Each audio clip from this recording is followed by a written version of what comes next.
Olá, estudantes do nono ano! Neste vídeo vamos falar sobre o regime militar no Brasil, que ampliou a repressão a partir da posse de Arthur da Costa e Silva como presidente do Brasil, substituindo o Castelo Branco. Arthur da Costa e Silva, que tomou posse em 15 de março de 1967. Junto com ele, chegou ao poder a chamada Linha Dura do Exército, um grupo que defendia uma maior repressão aos inimigos do regime militar, à oposição. Então marcou o início de um período mais forte de repressão do regime militar no Brasil.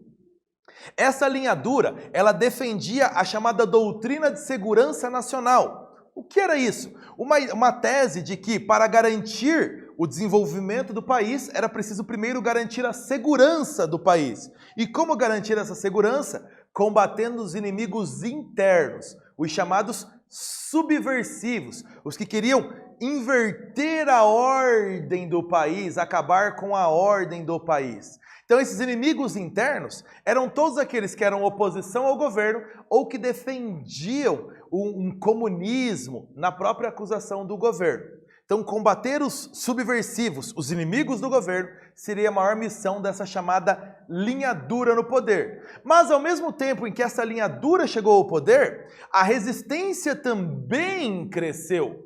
Então a resistência ao regime militar aconteceu em vários momentos durante este regime. O destaque é para o movimento estudantil, o movimento operário, para a ação de diversos artistas e intelectuais e até de alguns políticos. Então, não foi toda a população que aceitou com tranquilidade este momento do regime militar.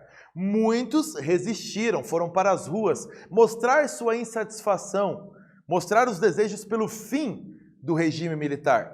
Então, houve um aumento da resistência. E isso, no ano de 1968, ficou mais claro ainda, como, por exemplo, a grande passeata dos 100 mil, que levou muitos estudantes, operários, políticos de oposição para as ruas, mostrar a insatisfação com o regime militar. Muitos deles protestando, como aqui algumas artistas, pelo fim da censura, que vinha desde o ano de 1967, na lei da imprensa. Então a lei de imprensa que restringia muitas informações ou manifestações artísticas contrárias ao regime militar. Então as pessoas foram para as ruas mostrar a sua insatisfação com o governo. Entre essas manifestações, uma, em 2 de setembro de 1968, foi do deputado do MDB, partido de oposição, Márcio Moreira Alves, que incentivava as pessoas a se manifestarem contrários ao regime militar durante as celebrações do 7 de setembro, o Dia da Pátria.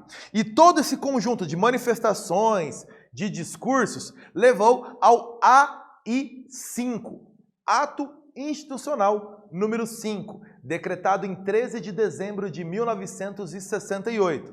Esse ato foi o mais brutal do regime militar, porque ele instituiu graves restrições de direitos a muitos cidadãos. Então, tirou direitos civis de manifestação, o direito ao habeas corpus, o direito de expressão e ainda fechou o Congresso Nacional, dando amplos poderes ao presidente, inclusive de criar leis. Portanto, ele tirou as liberdades da população de se manifestar contrários ao governo e ampliou os poderes do regime militar de perseguir esses chamados subversivos, os inimigos internos do regime militar.